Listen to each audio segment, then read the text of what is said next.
Desa Lubuk Pinang merupakan desa yang terletak di perbatasan Provinsi Bengkulu dan Sumatera Barat, di mana desa tersebut berada di Kabupaten Buko-Buko, Kecamatan Lubuk Pinang, Provinsi Bengkulu. Mayoritas masyarakatnya bermata pencaharian sebagai petani palawija dan perkebunan, yakni perkebunan kelapa sawit dan padi sawah. Adapun masyarakatnya terdiri dari percampuran keanekaragaman suku, yaitu suku Minang, suku Jawa, dan suku Batak.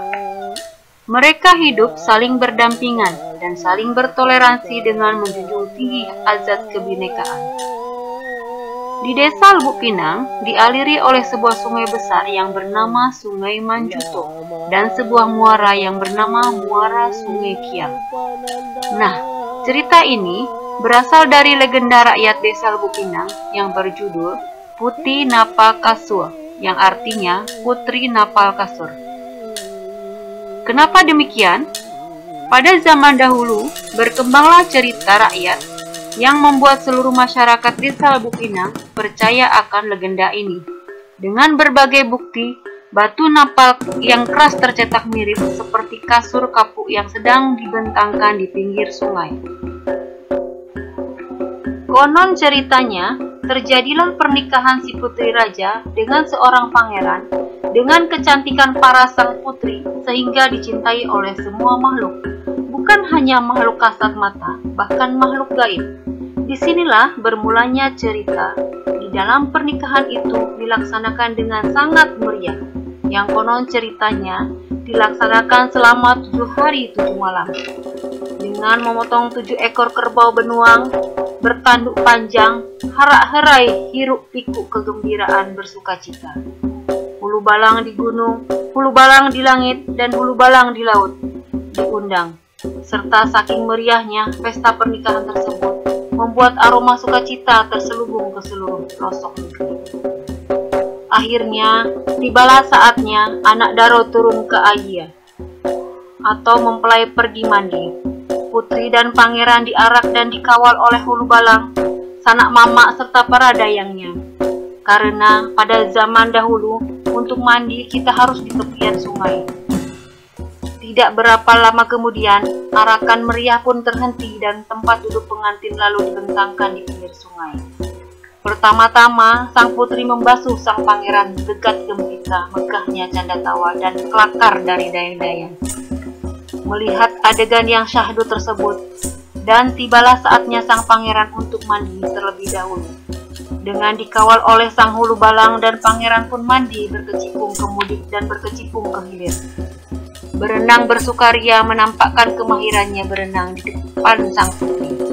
Setelah itu pangeran pun naik ke daratan menggantikan bajunya, duduk dipayungi oleh dayang-dayangnya sambil menunggu sang putri mandi. Tibalah saatnya giliran sang putri turun untuk mandi. Perlahan dia beranjak dari kasurnya yang tidak jauh dari pinggir sungai. Pertama, dia membasuh kakinya sambil mengusap muka hingga rambut yang terurai. Gemerincing bunyi perhiasan, gelang kaki dan gelang tangan serta kalung emas putri membuat kuning keemasan diterpa cahaya matahari. Akhirnya, sang putri terjun di sungai bagaikan orang yang sudah mahir untuk berenang. Tetapi yang terjadi tidak seperti yang diharapkan.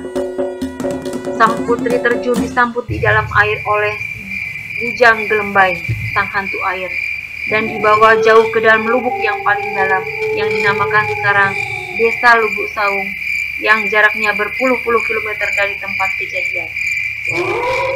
Atas kejadian itu, tersentak gegap gempita teriakan histeris dan tangisan menyayat hati di mana-mana. Karena putri tidak pernah kembali lagi ke atas sungai, sehingga seluruh para hulu balang dan para sanak mamak terjun ke sungai untuk mencari sang putri. Waktu terus berjalan, hari berganti hari, sang putri belum ditemukan. Maka para sanak mama pun duduk berpadan. Tersebutlah tenganai rumah nan sakti, minta izin nantu, bersenjato petitih lamo, saut nan kangke, kawan batimbang dagah batimbang nyau, penyabut batang tawandang, pangusai benang nan kusuk. Akhirnya, tenganai tersebut terjun ke tempat putri itu dibawa oleh si Bujang Gelembai, sang hantu air, yakni di Lubuk Saung, negeri sang Gelembai tersebut. Sesampainya di sana, Tenganai menemukan sebuah gubuk dengan rumah yang luas, padi menguning, pisang menyatu, ayam bakoteng. Maka Tenganai langsung mengucapkan salam dan mulai bertanya kepada penghuni.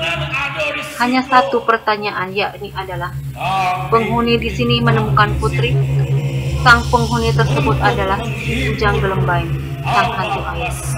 Dengan berpura-pura menjadi seorang penduduk yang ramah dan baik hati, sehingga tergodalah sang Tenganai tanpa ada rasa curiga sedikit pun. Sang Tenganai menerima tawaran tersebut. Tetapi sang Tenganai melihat ada seekor kambing yang lengkap dengan perhiasan gelang kaki dan gelang tangan serta kalung terikat di bawah rumah si Bujang Gelembai. Sang Tenganai pun bertanya tanpa ada rasa curiga, kenapa kambing yang terikat di bawah rumah tersebut tidak dibebaskan untuk mencari makan. Sang Tenganai tersilap mata. Yang diikat di bawah rumah tersebut adalah sang putri yang dijelma menjadi seekor kambing oleh Bujang Gelembai, sang hantu air. Keesokan harinya, dengan penuh rasa keputusasaan, sang Tenganai pun pamit kepada penghuni rumah untuk kembali pulang ke negeri desa Lubuk Bulu. Dengan berpura-pura ramah, sang penduduk penghuni rumah yang tidak lain adalah si Bujang Gelembai, si hantu air, memberikan oleh-oleh kepada sang Tenganai, yaitu sebelah tangan kaki kambing yang terikat di bawah rumah. Sebagai rasa keakraban mereka, sang Tenganai pun menerima buah tangan tersebut dan membawanya pulang. Sesampainya di desa negeri Lubuk Pinang, betapa kagetnya sang Tenganai. Ternyata tangan kambing tersebut bukanlah tangan kambing asli, melainkan sebelah tangan sang putri yang hilang. Sang Tenganai pun merasa sangat menyesal. Dan kejadian tersebut diabadikan oleh sang Pahitida dengan mengubah kasur sang putri menjadi batu. Hingga saat ini masih terdapat situs tersebut, batu napal yang mirip sekali dengan kasur sang putri. Hingga terciptalah legenda ini, legenda yang berasal dari desa Lubuk Pinang, Putri Napa Kasur, artinya Putri Napal Kasur. Sejak itulah, setiap ada pernikahan secara adat di Lubuk Pinang selalu didampingi oleh inang-inang. Zaman dahulu itu gunanya untuk jikalau berhalangan mempelai laki-laki dalam prosesi pernikahan, maka inang-inanglah sebagai penggantinya. Petikan dari cerita ini supaya menjadi pelajaran anak cucu nanti bahwa di balik sukacita ada mara bahaya yang mengintai. Jadi kita hidup haruslah waspada dan berhati-hati, dan jangan meremehkan air yang tenang. Bak pepatah, air tenang yang menghanyutkan. Pernah? Memang benar. Iya, memang ada. Ada. Iya, ada memang.